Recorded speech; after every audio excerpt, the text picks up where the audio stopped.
Well, we don't pay as much attention as we should to agriculture north of us in Canada. And a lot going on that they're suffering with, that we have been suffering with too, Max. And so we go to Harry Siemens of SiemensSays.com in the prairie provinces of Canada. And one of the things, Harry, that kind of surprised me a little bit, some of the prairie provinces have had 3 years of drought without moisture. Absolutely, and we've been very fortunate over the last number of years that we've been getting relatively timely rains, but our subsoil moisture has been almost depleted. Even last year, we had 50 to 55 bushels an acre wheat, and the old-timers were telling me that was on 4.5 inches of rain. So that's a real testament to crop practices and varieties and the good Lord looking after us. There was a story on Reuters this week that said cattle farmers and producers in the provinces were having to move their cattle to other pastures. Is that happening a great deal? It would really be good if it was happening, but we haven't got pastures. Right now, more and more of those cattle are actually going to the market prematurely.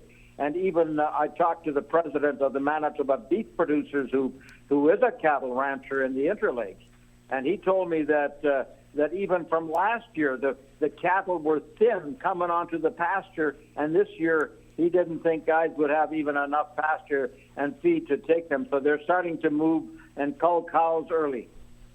Any chance they can import hay from somewhere else to feed them? Right now, the cost of, they tried that last year, the cost of hay became almost prohibitive once they had to move it more than, say, 100 miles or so. But this year, as Tom Teichler told me, the president of Manitoba Beef Producers, he says, other years we could move and bring it in. This year, even Saskatchewan, Alberta, and Manitoba, the three prairie provinces, are all about equal as far as not having pasture and enough hay and feed. So we're going to see what's going to happen on that. And then let me quote another headline. China requests Canada suspend all meat exports to the country. What kind of an impact will that have? It could affect about a fifth. 20% of our hog exports are pork and meat exports, and it's really devastating. And the thing that really caught my attention this morning, 188 wrongly filled out certificates that went to China.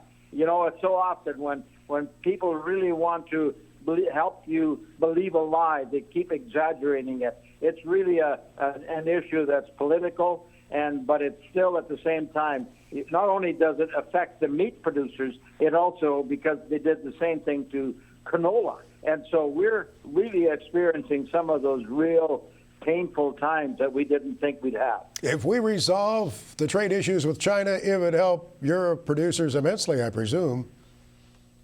Yes, but they keep telling us, giving us these specific examples how terrible we are with our feed and certification and so forth.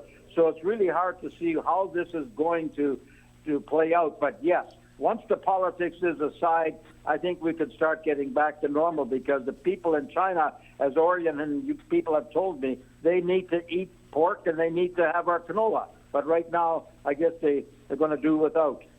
This week of key reports from the U.S. Department of Agriculture. Stats Canada had some numbers too. What did they show, Harry?